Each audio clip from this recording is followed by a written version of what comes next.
আমাদের তো পুলিশ প্রশাসনেরও দরকার নেই, উপদেষ্টাদেরও দরকার নেই।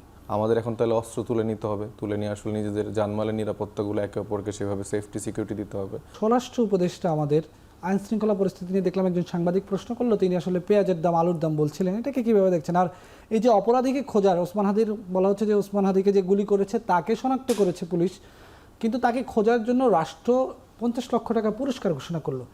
রাষ্ট্র এই দায়িত্ব জনগণের উপর কেন দিয়ে দিল?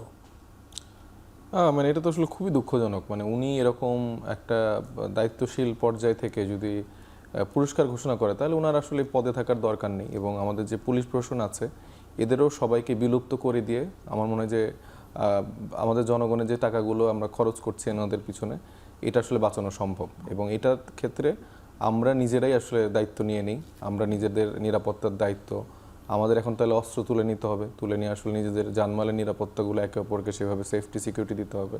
আমাদের তো পুলিশ প্রশাসনেরও দরকার নেই, উপদেষ্টাদেরও দরকার নেই। ওনার আসলে উচিত মানে আলু বা পেঁয়াজের সবজি বাগান করে আসলে সেখানে মনোনিবেশ করা। ওনার আসলে উপদেষ্টা মণ্ডলীতে থাকার আসলে যোগ্যতা উনি হারিয়ে ফেলেছে এই কথার মাধ্যমে। এবং প্রায় 24 ঘন্টা পার, মানে প্রায় না, 24 ঘন্টার বেশি পার হয়ে গেছে, কিন্তু এখনও তিনি কোনো রকম কোনো খুনিকে ধরাও পাকড়াও কিছুই করতে পারেনি। উল্টা আসলে হাসি তামাশার একটা খোরাক বাংলাদেশের মানুষকে দিচ্ছে।